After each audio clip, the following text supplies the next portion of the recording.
Kisah pastor masuk Islam setelah gagal bakar Al-Quran. Kisah ini diabadikan Mansur Aliwaji dalam bukunya Ajaib Al-Kashash yang terbit di Nigeria. Pastor Wolfrost namanya.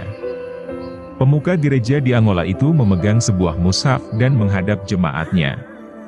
Ia kemudian melemparkan mushaf itu ke lantai dan menyiramnya dengan bensin. Orang-orang memperhatikannya dengan serius saat Wolfrost menyalakan korek api. Namun entah bagaimana, tiba-tiba tangannya tersulut api dari korek itu.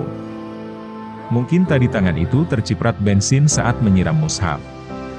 Tangannya pun terbakar. Sedangkan mushaf tidak jadi dibakar, tersentuh api pun tidak. Menyaksikan peristiwa itu, para jemaat tercengang keheranan.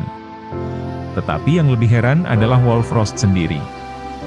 Ia memikirkan peristiwa itu, dan mulai menyadari betapa ajaibnya Al-Quran. Ia yang ingin membakar Al-Quran, justru tangannya sendiri yang terbakar. Ia yang ingin menghina dan memalukan kitab suci umat Islam, malah ia sendiri yang dipermalukan. Wolfrost memikirkan peristiwa itu, keajaiban itu, dan mulai menyadari bahwa ia baru saja diselamatkan dari hal paling gila yang akan dilakukannya. Selama ini kebencian membuatnya tertutupi dari kebenaran Al-Quran. Selama ini kebencian membuatnya gelap, memandang kitab suci yang hina, sekarang diakuinya penuh keajaiban. Dari lubuk hatinya yang paling dalam, ia kini menyadari bahwa Al-Quran adalah kebenaran.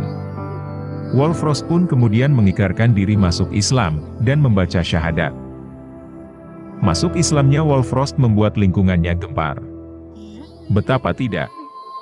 Ia yang dulunya paling gencar memusuhi Al-Quran, kini menjadi pengikutnya. Ia yang dulunya paling membenci Al-Quran, kini mengakui kebenarannya. Ia yang dulu berniat membakar Al-Quran, kini malah tunduk kepadanya. Ia masuk Islam, menjadi mualaf, mengakui Al-Quran sebagai wahyu ilahi dan kitab suci. Tak lama setelah keislaman Wolfrost, pemimpin gereja Angola Yakoub Musa pun menyatakan masuk Islam. Keislaman keduanya diikuti oleh masuk Islamnya sekitar 200 orang lainnya. Selain memimpin gereja, Yakoub Musa adalah Sekretaris Jenderal Lembaga Misionaris di Angola. Ia memangku jabatan itu kurang lebih selama 22 tahun. Begitu masuk Islam, ia kemudian mengundurkan diri dari jabatan tersebut. Ketika pemimpin redaksi harian Tarti mewawancarainya, Yakoub Musa mengatakan bahwa saat ini, sewaktu buku Ajaib Al-Kashash ditulis, ia menghabiskan waktunya untuk menyebarkan Islam di Nigeria.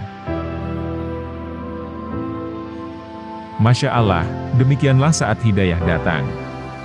Ia datang kepada siapa yang dikehendakinya, dengan berbagai cara yang kadang tak pernah kita diduga. Saat hidayah datang, dan seseorang menyambutnya dengan sepenuh hati, Yang Maha Kuasa pun mengubahnya dengan segera. Ia yang tadinya membenci Islam menjadi sangat mencintainya.